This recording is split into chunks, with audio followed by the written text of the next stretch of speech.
Being able to hear yourself in the studio and on the stage is one of the most important things when it comes to having a good recording or a good performance.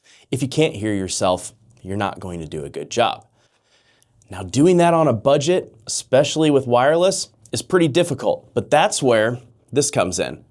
What's up, everybody? I'm the Derek Frank, and today I'm going to be showing you the Melan SD1 wireless in-ear monitor setup. Melan did send me this, but these are all my opinions and they did not tell me what to say and they do not get final approval on this video. So when they asked me to review this, I was kind of excited. I've tried out several inexpensive knockoff wireless in-ear monitor setups and none of them have been good.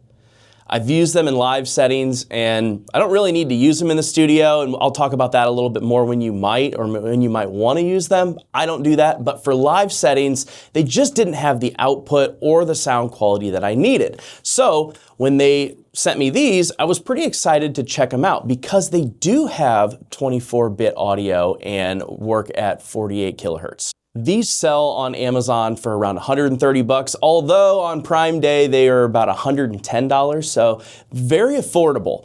Who is this going to be good for? Well, I'll talk about that after I go into a little bit more detail on the product. So in the box, you get your transmitter, and your transmitter has volume for left and right. So you can run this in mono or stereo. So you've got your volume on the front. On the front, you also have a mic in. So if you want to do like a monitoring setup where your sound guy is going straight to your ears, it's not going to the board, you can do that. Or maybe you have a click track if you're a drummer, whatever, you can do that. It also has a headphone out on the front. So if your sound man needs to hear what you're hearing, there you go. You can also change the channels on the front and the frequencies and change it from stereo to mono. Then on the back, you've got a multi-port for your inputs. So you can do, again, mono or stereo, and you can use XLR or 1/4-inch cables on this. Also on the back, the left and right channel have a volume trim, so you can really fine-tune that left and right audio volume. Also in the box, you're going to get 2 receiver packs. Along with the receiver packs, you're going to get 2 sets of headphones in-ear monitors, although I will say that's really where this kind of lacks. I would highly recommend getting some different in-ear monitors for this. You can actually get some pretty decent multi-driver in-ears on Amazon for pretty cheap, like under $80. I highly recommend using those. They're significantly better. I have a backup set because I do have my molded in-ears, but my backup set's one like if I'm doing quick things and I'm worried I might lose them, or I just forgot my nice set. Those work really well with this pack. You're also going to get a 1/4-inch cable and some batteries, you know, the normal things that you get in these kind of packs.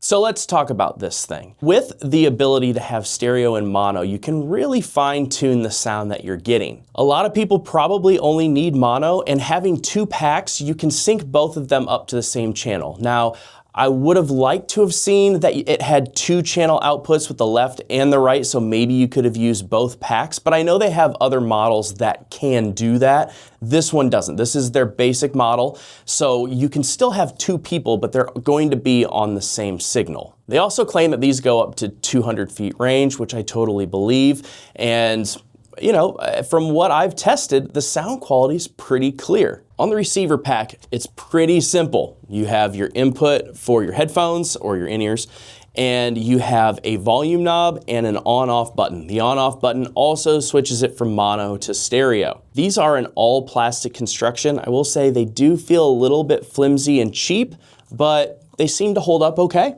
And the sound quality is pretty decent. I didn't have a lot of interference. I was even trying to use my phone and different devices to see if maybe that would scramble the signal, and we were good. I tested it on every different channel, so you have 10 different channel options on this. All of them worked really well and were very clear. One thing I really liked with the transmitter is that it is an aluminum chassis, so it feels really sturdy. One thing I wish was that it came with some rack ears though. That would have been really nice. Because if you had 2 of these, being able to put them in a rack or even like a half rack setup would be really nice. I'm sure that you can probably get them aftermarket, but it would have been something that I would have liked to have seen in the box. So as far as testing these, I tested these in the studio when I was doing some vocal stuff. Now, normally I would not use a wireless setup in a studio, but maybe you have a setup where you don't have good access to headphone jacks or whatever it is you need for monitoring. Like maybe you have an at-home setup where you want to have the drums in another room and you just don't have the capability of running headphones like hardwired in, or having a system where you've got, your setup where they can control it. This is a pretty decent option because you're not going to have all the latency. So if you're doing that, these work really well. Now, I will say the sound quality is pretty decent on these, but as far as in the studio, obviously I wouldn't mix on them. There's a million reasons why you shouldn't mix on wireless, but also you're losing some of the frequencies, and that could possibly be the headphones. Every headphone is tuned a little bit different, but I would have liked to have a little bit more fullness, but again, they do an adequate job, especially if you're in a makeshift at-home studio, or maybe you're recording live, like at a church or something like that. This is a pretty good option. Now, this is where I see these doing really, really well. And that's in a setting where maybe you have a small gig, not a super huge performance, where you don't have a lot of wireless setups, or maybe you're at a small church. These could even be used in a school environment where you don't have a big budget. If you're doing things like small churches, small gigs, it's still so much better to have in-ears versus having a bunch of wedges on stage. One, it's gonna be way less setup time, way more footprint that you can move around and you don't have to work around monitors, and it's just better on hearing. It's also going to keep your stage volume down quite a bit. So this is a lesson for you musicians, not only why you should be using in-ear monitors versus wedges, but also why these would be a really great option for you. Now, if you're going to get something like a Shure or a Sennheiser setup, you're looking at several $100s for a good one. Now, those setups are really, really good. That's industry standard. They're that price for a reason. They have better frequency bands. That's a whole nother thing. But if you're just the beginner, intermediate, and you need a setup, this is fantastic, especially for under $130. You're not gonna go wrong with this. So the pros, it's really cheap.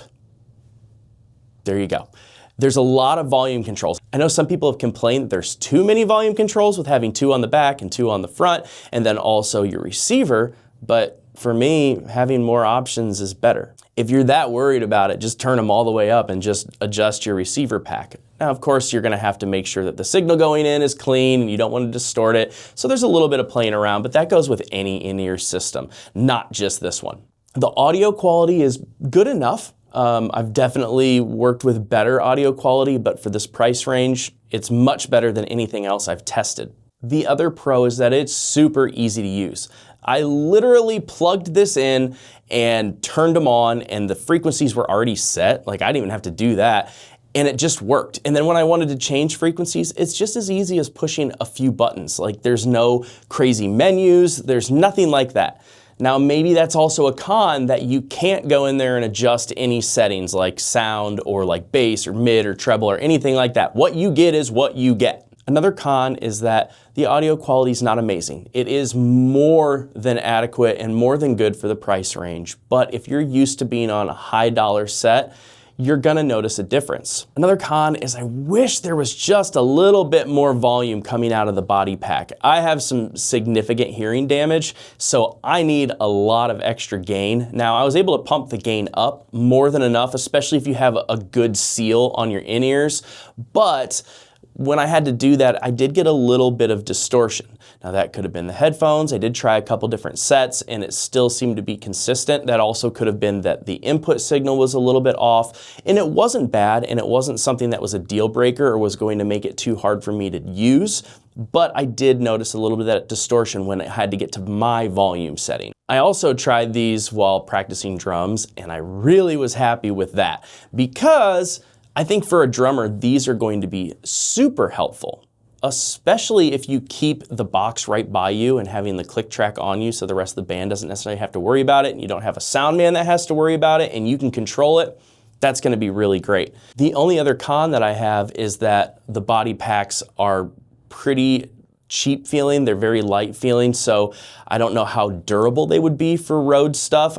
I would just make sure that you're being very conscious of it and put it in a case or somewhere secure and not putting heavy stuff on it, because they are made of plastic, but at least the transmitter is made of metal. So again, who's this for? If you got that home studio where you need a makeshift system to have some monitoring, like whether it's drums or vocal in another room and you can't run cables for headphones, perfect. If you're that beginner intermediate gigging musician that is doing small gigs, or a church musician, or maybe even a school that wants to start to dabble in in-ear monitoring, these are fantastic.